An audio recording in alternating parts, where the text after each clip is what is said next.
today, one of many protests happened around Australia, and it's by, I'm not even going to call them the global warming people because they're about the decolonisation and reinstituting fairer forms of democracy and all that other garbage that they go on about in the Green Left. For some reason, there was a lot of people dressed up as bumblebees today to sort of make their point, and among them was Mitchell Van Homrigh, and he works for the Daily Telegraph. So he was the man behind Enemy Lines. He brings the bee head to the studio, and one hell of a story of a fun day. How are you, Mitchell? I'm good, Paul. Thanks for having me. It was a bizarre day. You know, you get the message from your chief of staff at 5:30 yesterday afternoon. I went, it's going to be a different day tomorrow, so it's okay. OK, so why was it bee costumes? So part of the protest, they're doing a number of different things. The organisation's called Extinction Rebellion, and they've just done a whole range of things, particularly up in Brisbane. We haven't had so much here in Sydney, and I'd covered a few other protests earlier in the months, and then this one was just about bees because they say if the bees die, we die, which is a very succinct slogan, so I'll give them that. And so I dressed up, we got the outfit, I went along this morning. I was carrying it in a black plastic bag, which was probably the first no-no that someone might have spotted me, but I managed to pop it on and go up and talk to one of the coordinators who I'd previously spoken to when I was with my, my journalistic hat on, covering some of their other protests. They didn't notice anything. They introduced me to someone else. They're all very friendly. And then we started talking about the actual protest itself, and they were giving me a rundown of the day. I made it very clear that it was my first one. I was quite nervous because I had no idea what I was in for.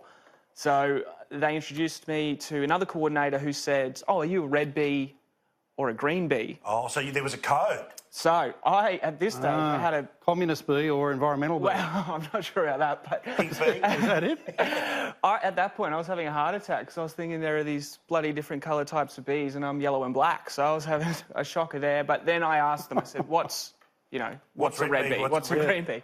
So a red bee was a person who was happy to get arrested. So I made it very clear that I was a green bee. Right. I was under strict instruction not to get arrested. So I did that, and then we did a die-in, which is what you can probably imagine. Do you have to rehearse that, or is it just sort of interpretive to the moment? It was quite interpretive, but they also gave out pamphlets which explained why you were there. So when I said that I was new to the protesting, they explained to me, look, you should read up on the bees. So here's the script. I read up on the bees, and part of that was information on what to do, in the die-in. So The die-in. yeah, they had cues for it, but I didn't read. I just shoved it in my pocket, and it must have been the same as other people because we were walking around, and then someone starts going, "Die, die! The bees are dying. The bees are dying." Oh, the code. That means everyone fall down. So then we're all there is footage. I think another news station ran it of me clumsily falling to the ground. So they've run you as a real protest? Yeah, what's the slogan?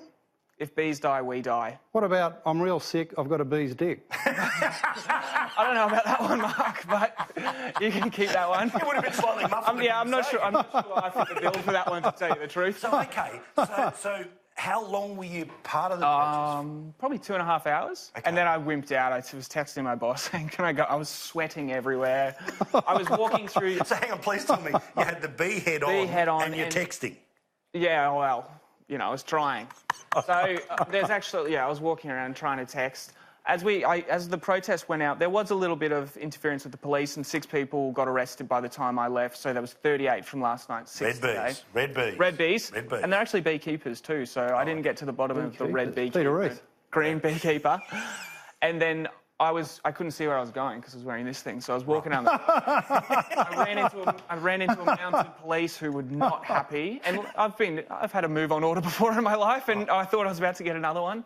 And then I walked into a garbage bin before some of the other bees took me, back with the rest of the pack as we headed toward the hive, which was Town Hall. What about Queen Bee? Who's the Queen Bee? Who's the main organiser? Well, Did you get to the centre of the hive? I've said it was my deputy editor at the Daily Telegraph because she was the one who... But is it identifiable when you're at the protest about who's in charge, or just that's the whole, they like to keep it very... And that's the thing that I found when I was reporting on it, because I have probably written 4 or 5 different stories on them, and there's always a new Extinction Rebellion Sydney leader. Right. And so, in fairness to them, they were all very nice. They were all super kind to me, and, I looked bizarre. I was wearing this thing, I was walking around, they were all very supportive.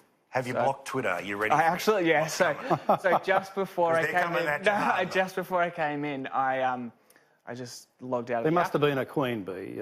Sarah Hanson-Young, Terry Butler. Now, Rita. Lebesek, Wong, one of those, surely. KK was maybe there. Now, Rita, obviously you would not stoop to these sorts of behaviours at the Herald Sun, but bloody hell, it's a funny sting. I love it. Oh, funny sting. There you go. Get out. In your journalistic career, did you ever have to go behind enemy lines? And what's your advice to Mitchell about the next few weeks when the woke brigade come waving at him?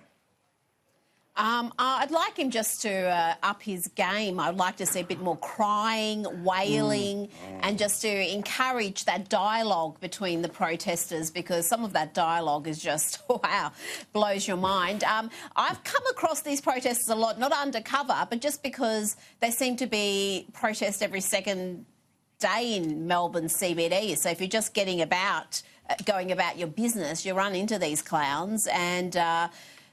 what can you do? I take a picture, have a laugh and get on with my day. Now, Corey, for Mitchell's next Borat-esque assignment, how should he dress to infiltrate the Greens' Senate party room when it meets next time in Canberra? Well, take a leaf out of the protesters' books and don't have a shower for a while. But next time, go there with some honey-scented soap and hand it out and say you're spreading the good message to the protesters, honestly, because they look like they're feral and they're vile and they could do with some extra hygiene. I will say on that one, Corey, they were burning sage, so it smelled great. Oh, beautiful. It smelled great. That's to keep the smell of pig shit off their body. Gods or something. See what you can get away with. Just make the most absurd statements and see if they'll agree with you. Say, by December, we won't be able to go into the ocean because it'll be too hot. One of the three sisters is melting, at any point in time. That's it. Last one here, Mitchell.